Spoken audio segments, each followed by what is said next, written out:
Speaking of change, let's count them up and discuss the head coaching vacancies in the NBA right now. There are 4 of them: Portland, Boston, Orlando, and Indiana now. A few hot names on the market include Chauncey Billups, former Blazers coach Terry Stotts.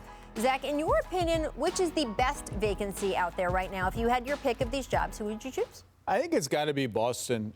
You have the 23-year-old superstar in Jason Tatum. Dame is 30 in Portland, going on 31, and the future feels a little rickety there. So it's got to be Boston. You also have Jaylen Brown. Some players will go there, maybe not the A-plus stars, but they've gotten some really good players there. If you want runway, it's Orlando because you'll have time. You're in a deep rebuild. But to win now and to win later, I think it's got to be Boston. What do you got, Chris? Yeah, I definitely agree with them.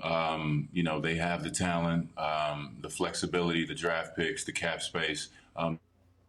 They're going to be able to make a run for extended years. You just have to handle that pressure. But I would say this. I want to challenge each organization, and I want to challenge the NBA as well. We have good young black coaches out there. We have Sam Cassell, Jason Kidd, amongst a plethora of young black men out there that have been in the game for a very long time. Chauncey Billups, another one. I would very much so like to see a high percentage of black men get hired this year.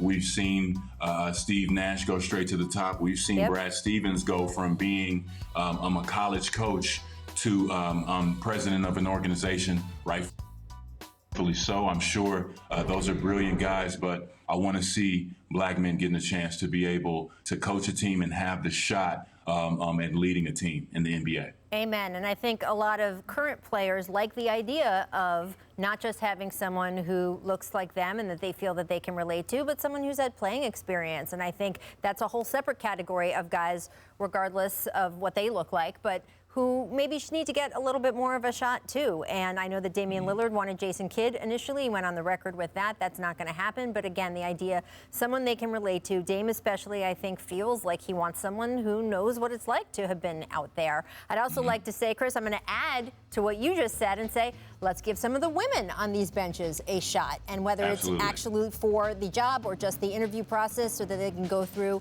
get the experience doing it. So when it is their turn and they've had enough coaching experience, they can wow them in an interview situation too. All of that stuff is important. Those opportunities are important. And we talked about it a little bit when Minnesota made a coaching change in the middle of the year.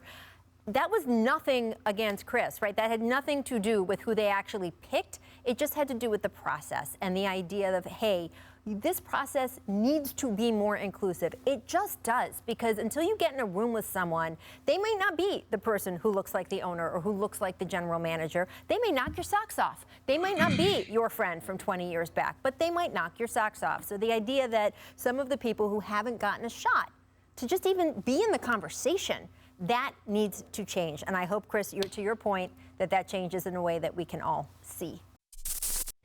Thanks for watching ESPN on YouTube. For live streaming, sports, and premium content, subscribe to ESPN+.